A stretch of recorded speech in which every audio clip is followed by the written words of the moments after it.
Goodbye. Well, the reason that the far left, which dominates the Republican Party today,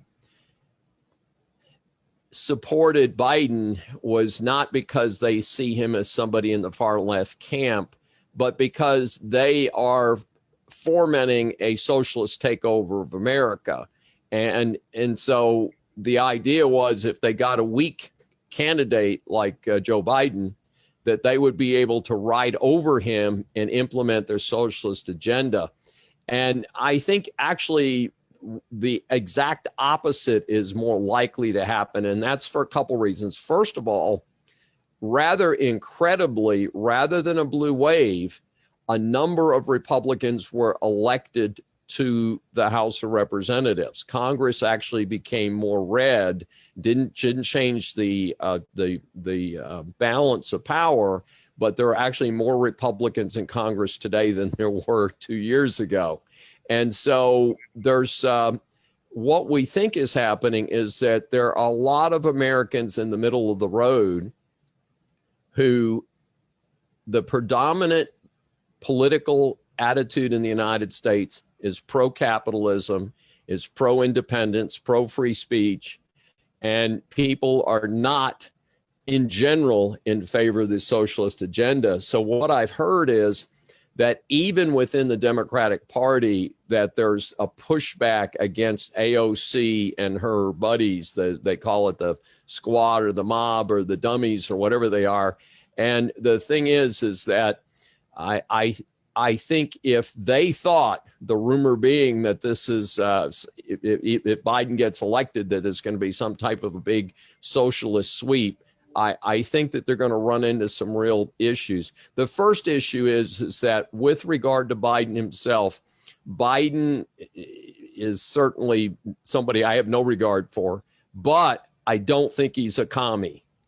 And I don't think that he personally is going to sign off on a communist agenda, a socialist agenda. And so I think that the people that have supported him because that's their real agenda, I think are in for a surprise unless he gets ill and Kamala Harris gets to take over, and she would be probably a more willing ear for a more far left agenda. But the rumor that the socialists are coming, I think has been overblown, and in fact I think the results do bear that out. And I'm not sure where that, I know I heard that too. I've heard a lot of people talk about the socialism and all of that. And a lot of people talking about it enough that you're like, okay, where does that idea coming from? Are they seeing socialist activity or socialist philosophy? Is that where that's coming from? Well, I say that it is attributable to the end of the Cold War. Remember that in the United States, that the Cold War was a battle of communism versus capitalism in the United States, and we clearly won that. And we didn't win it, by the way, because we had more guns and armaments. We did, but we won it because socialism doesn't work. Now, it does work on a limited scale in countries that are very homogenous.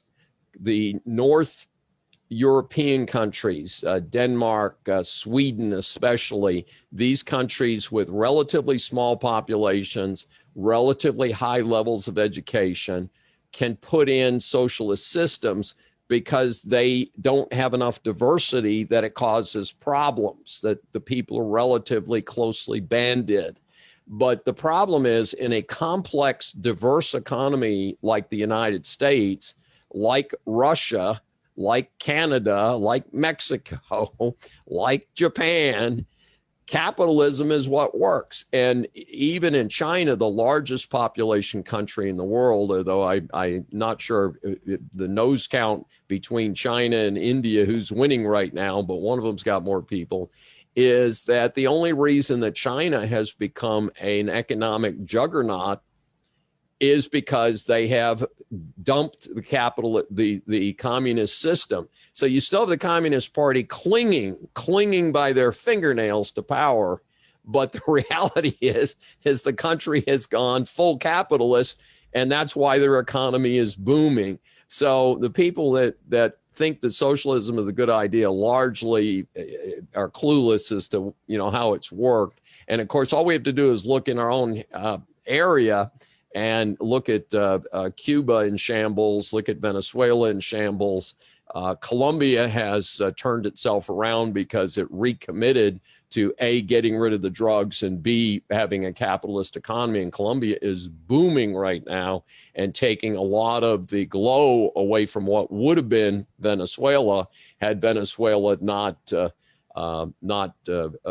succumbed to socialism. So anyway, but I think it's an interesting situation. And we did want to mention before we go today that I will be returning 1 o'clock on Saturday of the big shopping weekend, Thanksgiving weekend, the Black Friday weekend. And we'll be coming back on Saturday to do a special on small business. Yes, I want to make sure we talk about that. So if you're interested in getting more information, please put your email address in the comments, or just put in there you're interested in more information. David is, as we said earlier, he is his company is Claremont Management Group. He is a small business consultant, a small business support. He does a lot with small business in the city of Houston, and he's also on the board of one of our largest chambers, the Heights Chamber. So what we've asked David to do on November 28th, which is Small Business Saturday, American Express sponsors the entire day. You'll be hearing a lot more from it. David's going to be doing a webinar at 1 o'clock Central Time for small businesses. And we'll give you more details as the month unfolds. Just want to let you know, to mark it on your calendar, 1 p.m., November 28th, and that's 1 p.m. Central Time. So 2 o'clock Eastern, 11 o'clock Pacific. So, and then 12 Mountain. That's all of the time zones in our country.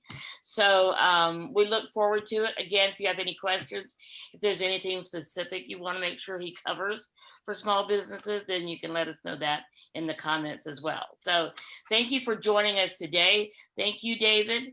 Remember to get your copy. Makes a great Christmas gift. Election's over as far as our part of it. So no more reading it to see who to vote for. However, make a great gift for that person on your list that is interested in the state of our country and what's gone on. For a person that's a historian or interested in history would love to read the book. So thank you again, David. This has been a great morning. Lots of great, for us, it's great stuff to talk about anyway. So not exactly the greatest thing to experience, but it is fun to talk about. So thank you for being here and for all your insight into what's going on in our country. And we'll see you back again next Tuesday at the same time. Thank you. Thank you, Sandy. Thank you so much.